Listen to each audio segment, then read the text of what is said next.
ఈ వీడియోని స్కిప్ చేయకుండా చివరి వరకు చూడండి. ఫస్ట్ థింగ్ మీరు గుర్తుపెట్టుకోవాల్సింది ఏంటంటే, నేనేం ఫిజిక్స్ లెక్చరర్ కాదు, సైన్స్ ప్రొఫెసర్ కాదు, కానీ నేను నేర్చుకున్న పరిజ్ఞానంలో ఎంతో కొంత ఆడియన్స్ షేర్ చేయాలని చెప్తున్నాను. ఎందుకంటే చాలా మంది భూకంపం వచ్చినప్పుడు బిల్డింగ్లు పడిపోయిన విజువల్స్ వేసి లేదా ఇంకొకటి వేసి భయభ్రాంతులు చేసే పని మీద ఉంటారు. అట్లీస్ట్ మన ఆడియన్స్ కానీ మీ చిన్నారులకి మీరు చూపించడానికి, ఎందుకంటే చాలా మందికి భూకంపం వచ్చిందని చెప్తారు తప్ప అది ఎందుకు వచ్చింది ఎలా వచ్చిందని చెప్పరు. అది చెప్పే చిన్న ప్రయత్నం నేను చేస్తున్నాను. నచ్చితే ఓకే, తప్పులుంటే కామెంట్స్ లో సరి చేసి పెట్టండి. సో నా పాయింట్ ఏంటంటే, ఎర్త్ ఎలా ఉంటుంది, ఎలా అమర్చబడింది, ఎందుకు భూకంపం వస్తుందో ఇప్పుడు మనం చూద్దాం. ఫస్ట్ థింగ్ మనకు తెలియాల్సింది ఏంటంటే, భూమి అనేది టెక్టానిక్ ప్లేట్స్, అంటే ఇలాంటి ఒక పరిణామంతో కూడినటువంటి ప్లేట్స్, పెద్ద పెద్ద ప్లేట్స్ తో. ఆ ప్లేట్ ఏదో మన అన్నం తిన్న కంచం అంత ఉండదండి. ఒక్కొక్క ప్లేట్ వచ్చేసి 2-3 ఖండాలు కవర్ చేయొచ్చు, లేదా పెద్ద పెద్ద సముద్రాలు కవర్ చేయొచ్చు, లేదంటే 2-3 దేశాలు కవర్ చేయొచ్చు. ఆ విధమైనటువంటి పెద్ద పెద్ద ప్లేట్స్ భూమి నిండా ఉంటాయి. ప్రపంచంలో 4 ప్రాంతాల్లో, నార్త్ కాలిఫోర్నియాలో, నార్థన్ జపాన్ లో, సౌతర్న్ ఫిలిప్పైన్స్ లో, అంటే మీరు చూడొచ్చు ఇక్కడ వెనుజులా తీసుకుంటే వరల్డ్ మ్యాప్ లో సౌత్ అమెరికాలో ఈ ప్రాంతంలో ఉన్న వెనుజులా, అలాగే మనకి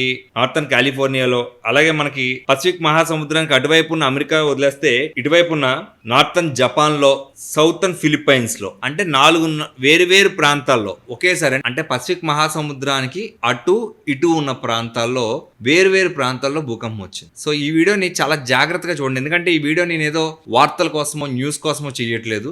ఆడియన్స్ ని ఎడ్యుకేట్ చేయడానికి. చాలా మందికి భూకంపానికి కారణం తెలియదు. భూకంపం వచ్చిన ప్రతిసారి మనం ఏమనుకుంటాం అంటే, చెట్లు నరికేశారు, కషర్లు కట్టేశారు, రిజర్వాయర్లు కట్టేశారు, లేదంటే పెద్ద పెద్ద గోతులు తవ్వేశారు భూమిలో, దానివల్లే మనకి భూకంపాలు వస్తున్నాయి అనుకుంటాం. మనం తవ్విన పోలవరం కాలువకి, నాగార్జున సాగర్ డ్యాములకి భూకంపాలు రావండి. కషర్లు తవ్వడానికి పెద్ద పెద్ద భూకంపాలు రావు, చిన్న చిన్న అలజడులు వస్తాయి భూమిలో. ఎందుకంటే ఒక ప్రాంతాన్ని తీసుకొని ఒక పెద్ద గని కింద తవ్వేశారు అనుకోండి, ఒక కషర్ పెద్ద మైనింగ్ కింద తవ్వేశారు అనుకోండి, ఆ ప్రాంతంలో చిన్న చిన్న అలజడులు వస్తాయి. భూమి అదడానికి మనం చూడండి, ఒకసారి ఇంట్లో భూమి అదిరినట్టు అనిపిస్తుంది, దానికి సరిపోద్ది. కానీ పెద్ద పెద్ద భూకంపాలు 7.5, 8 దాకా వచ్చే భూకంపాలు ఏవి కూడా, 8 మాగ్నిట్యూడ్ వరకు వచ్చే భూకంపాలు ఏవి కూడా ఈ గనులు తవ్వడం వల్ల, చెట్లు నరకడం వల్ల, లేదంటే పర్యావరణాన్ని పాడు చేయడం వల్ల వచ్చే భూకంపాలు కాదు. దానికి ముఖ్యమైన కారణం ఏంటంటే, మనందరికీ తెలుసు భూమి ఇలా గుండ్రంగా ఉంటుందని, మనకి ఇంతే ఇక్కడి వరకే తెలుసు. కానీ ఈ భూమి ఈ విధమైనటువంటి టెక్టానిక్ ప్లేట్స్ తో అమర్చబడింది. మొత్తం మనకు కనపడే ఎర్త్ పై లేయర్ కాకుండా దాని కింద మొత్తం కూడా ఇటువంటి భారీ ప్లేట్లు ఉంటాయి అనమాట. చాలా పెద్ద పెద్ద ప్లేట్లు. ఇప్పుడు మనకి చేతిలో ఇది చూస్తే ఎంత పెద్దగా ఉంది. ఇలాంటి ప్లేట్స్ రూపంలో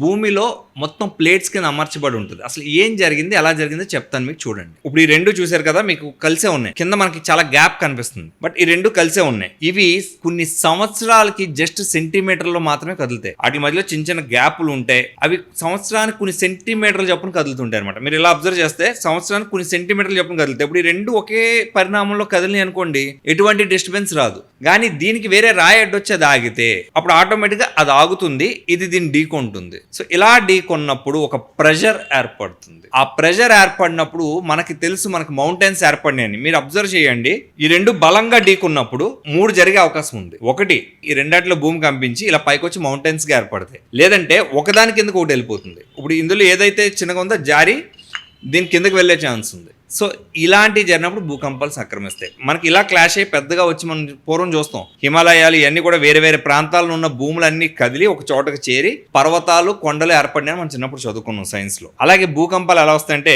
ఈ 2 రాళ్ళ మధ్యలో సంవత్సరానికి కొన్ని సెంటీమీటర్లు మాత్రమే జరగడం వల్ల మనకు ఆ డిఫరెన్స్ తెలియదు. అలా జరుగుతూ ఉంటది. అలా కొంచెం జరిగినప్పుడు ఏమవుతుంది, ఒక పాయింట్ లో ఎక్కడో దిక్కునది కొంచెం ఇలా జారింది అనుకోండి, భూమి కంపించడం స్టార్ట్ అవుతుంది. ఇప్పుడు సపోజ్ ఈ 2 మధ్యలో ప్రెషర్ పెరిగి ఏమైంది, పడింది. సో బిల్డింగ్లు కూలడం అనేది ఎప్పుడు జరుగుద్ది అంటే, ఎక్కువ మ్యాగ్నిట్యూడ్లో ప్రెషర్ అప్లై అయ్యి ఈ ప్లేట్స్ గనక వాటి పరిణామం మారి జారినా, లేదంటే విరిగినా, వాటిలో ముక్కలు ఇరిగి పడినా, సో ఈ భూకంపాలు అనేవి ఏర్పడతాయి. ఇది చాలా సింపుల్ సైన్స్. టెక్నికల్ గా మనం మాట్లాడుకున్న దాంట్లో ఏదైనా తప్పులు ఉంటే ఉండొచ్చు, కానీ భూకంపం జరగడానికి ముఖ్యమైన కారణం ఏంటంటే ఈ టెక్టానిక్ ప్లేట్స్ కొలిజన్, అంటే అవి గుద్దుకోవడమా, లేదా జారడమా, విరిగి పడడమా, ఇలాంటివి జరిగినప్పుడు మాత్రమే భూకంపాలు ఏర్పడతాయి. అప్పుడు ఆటోమేటిక్గా ఏమవుతుంది, కొన్ని బిల్డింగ్స్ ఇలా షేక్ అయ్యి ఊరుకుంటాయి, కొన్ని బిల్డింగ్స్ పడిపోతాయి. ఆటోమేటిక్ ఎక్కువ ప్రెషర్ వస్తే ఏమవుతుంది, భూమి కంపిస్తుంది. మీకు కనిపిస్తుంది కదా ఇది కదలడం. సో మనకు స్లోగా జరిగిన సేపు ఏం అవ్వలే. అదే ఇది కొంచెం స్పీడ్ గా, కొంచెం ప్రెషర్ ఎక్కువ అప్లై అయింది అనుకోండి, ఏమైంది, that's it. So this is a very simple example. ఈ క్రమంలో భూకంపాలనే ఏర్పడతాయి. సో నాకు తెలిసింది నేను చెప్పాను, ఇందులో పెద్ద రాకెట్ సైన్స్ ఏమీ లేదు. సో భూకంపానికి కారణమైతే ఇది. మన పిల్లలు ఎర్త్క్వేక్ అంటే ఏంటి, భూకంపం అంటే ఏంటి అని అడిగినప్పుడు భూమి కంపించిందని చెప్పకుండా భూమి కంపించడానికి కారణం కూడా చెప్పండి ఈసారి. Please like, share and subscribe giant media AP and Telangana.